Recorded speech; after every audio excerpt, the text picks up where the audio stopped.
Millennium.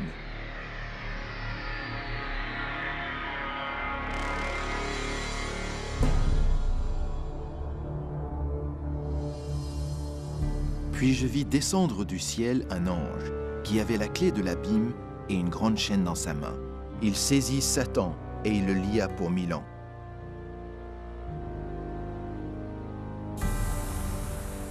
Entourés par le monde qu'ils ont ruiné, Satan et ses anges se retrouvent liés à la terre pour 1000 années.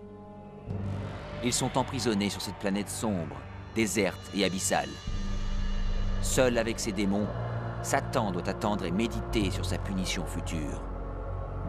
De tous côtés, il ne voit que villes dévastées, forêts brûlées et eaux desséchées, terribles conséquences de sa guerre contre le ciel. Coincé dans une vaste fosse sans fond, avec personne à tenter ou manipuler, il est misérable.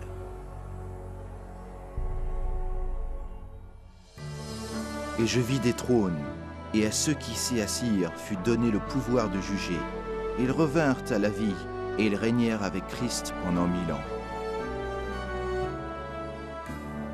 Alors que Satan médite seul sur son sort, les âmes rachetées profitent des gloires indescriptibles du ciel.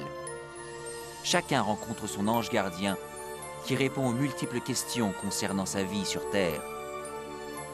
Puis Dieu, dans un acte ultime de révélation, les invite tous à participer au jugement des âmes perdues en ouvrant leur dossier. Les rachetés peuvent voir pour quelles raisons ceux qu'ils pensaient retrouver au paradis n'y sont pas. Les pensées les plus secrètes des égarés sont clairement exposées et le voile est levé sur leur bataille spirituelle. Les actes et motifs des anges déchus sont clairement visibles. La transparence de Dieu est à ce sujet remarquable.